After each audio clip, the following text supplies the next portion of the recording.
আসসালামু আলাইকুম রহমতুল্লাহি ওয়া বারাকাতুহু। আজকের এই ভিডিওটি অনেক গুরুত্বপূর্ণ, কারণ আজকে আমরা আলোচনা করব নবী সুলাইমান আলাইহিস সালামের আংটি সম্পর্কে। তো ভিডিওটি একটুও না টেনে সম্পূর্ণ দেখার অনুরোধ রইল।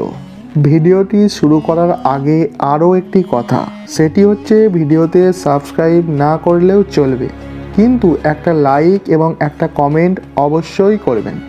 আপনার একটা লাইক এবং একটা কমেন্টের জন্য ইউটিউব অ্যালগরিদম ভিডিওটি আরও 100 জনের মাঝে ছড়িয়ে দেবে। তো সবাইকে দেখার সুযোগ করে দিন।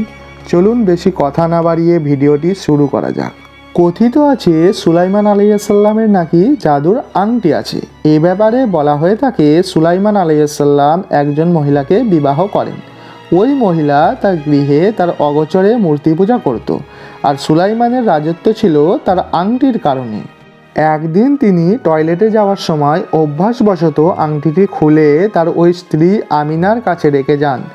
এমন সময় একটি জিন সুলাইমানের রূপ ধারণ করে সেখানে উপস্থিত হয় ও তার কাছ থেকে আংটিটি নিয়ে যায়। অতঃপর সুলাইমান বেরিয়ে এসে দেখেন তার সিংহাসনে অন্যজন বসে আছে এবং লোকেরা সুলাইমান আলাইহিস সালামকে অস্বীকার করে। অতঃপর 40 দিন পরে তা মাছের পেট থেকে উদ্ধার হয়। অতঃপর সুলাইমান আলাইহিস সালাম তার আংটি পরিধান করে রাজ আসনে পুনরায় অধিষ্ঠিত হন। এই গল্পটির কোনো প্রমাণ নেই। উলামায়ে কিরাম তা ভ্রান্ত ও বাতিল বলে প্রত্যাখ্যান করেছেন। এতে অনেক অসঙ্গতি রয়েছে, যা একজন নবীর ব্যাপারে কখনো সঙ্গত নয়। আল্লামা ইবনে কাসির রহমাতুল্লাহ আলাইহে গল্পটি ইহুদি খ্রিস্টানদের কল্পিত কথা বলে প্রত্যাখ্যান করেছেন।